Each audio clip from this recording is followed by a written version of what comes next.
the last pie filling we're going to work on is the berry pie. And this works really well with berries, cherries, peaches, basically any fruit that is very juicy. So the apple pie is kind of its own category. So apple pie, quince, or pumpkin kind of are their own thing. But with juicy, ripe fruit, this is how you want to handle it. So I have about 6 to 7 cups of fruit, and I've basically chopped everything down to the same size. So I've quartered all the strawberries, so they're about the same size as the raspberries, and the blueberries are whole, all of that.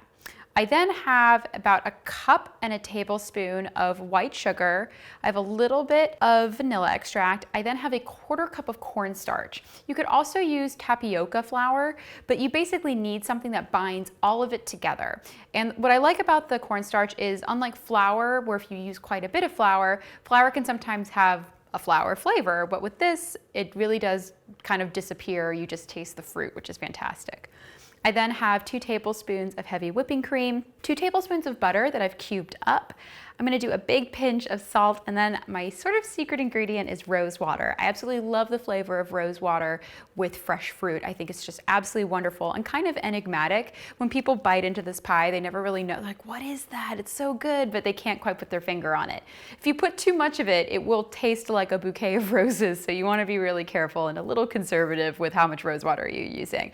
I'm using about like a 1/2 teaspoon today. So first, I'm gonna add my fruit, then the sugar, then the cornstarch, and I'm trying to just kind of evenly cover the whole thing. Pinch of salt, and then the vanilla, the rose water, heavy whipping cream, and the butter. Butter I'm just gonna kind of sprinkle throughout. This is easier if the butter's on the cold side, because then it doesn't mush up. So using a spatula, I'm not using my hands this time. The reason being that I just don't want to, the fruit's so delicate that my hands might actually break it down. A spatula, I'm able to be a little gentler.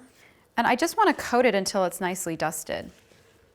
If I wanted to, I could let this sit for a while, and what the sugar would do is it would actually draw all the juices out. But because of the cornstarch, when I cook the pie, it's actually going to sort of gellify everything. So I can get that nice slice of pie without stressing out like, oh no, is it gonna work or not? Okay, well this looks gorgeous. All right, so that's it for pie filling number 3. So now it's time to actually fill the pies. So the next step is going to be how to roll out the dough properly and then how to fill the pies. And with the berry crust, I'm really excited about this. I'm gonna do a lattice top crust. So it's gonna look really, really pretty.